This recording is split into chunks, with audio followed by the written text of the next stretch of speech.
Millennium গ্যালারির পাশেই অবস্থিত এই শেফিল্ড উইন্টার গার্ডেন। আজকে সেটাই আমরা একটুখানি ঘুরে দেখব। হোলির অনুষ্ঠানের জন্য এসেছিলাম, তো ফিরে যাওয়ার আগে ভাবলাম একবারটি টুক করে ঘুরেই দেখি। প্রথমেই যেখানে চোখ আটকে গেল ওই কলা গাছটা ভেবে। অবিকল আমাদের দেশের কলা গাছ বলে মনে হলো এটা কলা গাছ নয়, এটা হচ্ছে বার্ড অফ প্যারাডাইস। দেখুন ওই ফুলটা ঠিক যেন পাখির মতন দেখতে। এদিকটায় রয়েছে কত রকমের বাঁশে গাছের প্রজাতি। এই শেফিল্ড উইন্টার গার্ডেনকে আমরা ইউকের one of the largest temperate glasshouse বলে চিহ্নিত করতে পারি। এই দারুণ ফুলটা ফুটে আছে, দেখুন কি দুর্দান্ত লাগছিল দেখতে। তবে প্রত্যেকটা গাছের নিচে নিচে তার গাছ সম্পর্কে বৈশিষ্ট্যতা সমস্ত কিছু উল্লেখ করা আছে। পাতাবাহারি গাছটাও কি দুর্দান্ত। এইখানে প্রায় 2500-এরও বেশি গাছের প্রজাতি রয়েছে।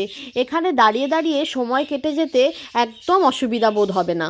এইটা হচ্ছে একটা লেবু গাছের পাতা। একটা পাতা একটুখানি আঙুলে ঘষে দেখতেই দেখলাম কি সুন্দর লেবু পাতার গন্ধ বেরোচ্ছে।